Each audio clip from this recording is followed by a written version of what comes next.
देव प्रयाग में आप खड़ा होइएगा ना तो गंगा और भागीरथी का संगम दिखेगा एकदम वहां पे। यहां से गंगा और यहां से भागीरथी, वहां उसके आगे जाके गंगा जल ले लीजिएगा, पिछवा मत ले लीजिएगा गंगा जल। अरे एकदम पहले ले ले, गंगा नहीं ना बन पाएगी। ये नदियां पहाड़ों से निकलती है, भयानक पहाड़ से, जहां आदमी कई ऐसे ऐसे रास्ते जहां आज तो कोई गया ही नहीं। इतना दुर्गम पहाड़ी एरिया है जहां आदमी नहीं जाता है, वहां प्रकृति का वास हो जाता है। तो पेड़ पौधे जड़ी बूटियां सब पहाड़ों से निकलती है, उसमें से बहुत सारे पेड़ पौधे चट्टान जड़ी बूटियां गंगा में गिरते जाती हैं। और गंगा के अंदर एंटीबायोटिक गुण है, उसमें बैक्टीरियोफेज नामक एक वायरस पाया जाता है जो बाकी सबको खा जाता है और मानव को नुकसान नहीं करता है। तो गंगा में बैक्टीरियोफेज नामक एक क्या पाया जाता है, वायरस। वो किसे खा जाएगा, बाकी के जीवाणु, वो नुकसान बाकी नहीं कर पाए, इसलिए गंगा जल में कीड़े नहीं लगते। लेकिन हम लोगों ने गंगा जल पे अत्याचार का हद पार कर दिया। हर चीज की एक क्षमता होती है।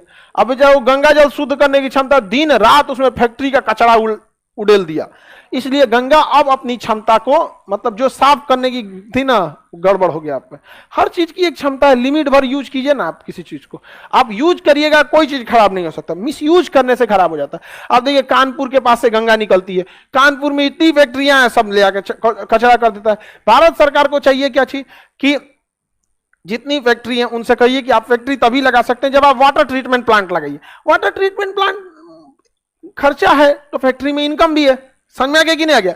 तो उसमें क्या होता है, पानी को एक बड़े से नाले से गुजारा जाता है, उसमें पहले जाली लगी रहती है, वो क्या करता है, प्लास्टिक कचरा छान लेता है। फिर अगला थोड़े 100-50 मीटर के बाद पतली जाली रहती है, वो और पतला महीन काट लेता है, छान लेता है। फिर एक और पतली रहती है, वहां से धीरे धीरे लास्ट में केवल पानी बचता है। अब उस पानी में क्या डाला जाता है, क्लोरीन डाला जाता है, छोटे मोटे जीवाणुओं को वो मार देता है। फिर अगले टैंक में डाला जाता है जिसमें बैक्टीरियोफेज पाया जाता है, वो बाकी के कीटाणुओं को मार के खत्म कर देता है। उसमें एक दिन रखा जाता है, फिर आगे जाके साइलों में अलग अलग चीजें हैं, उसमें मशीनें आती है पूरी। उसके बाद छोड़ दीजिए आप गंगा में, नहीं कर सकते मत डालिए अपना फैक्ट्री।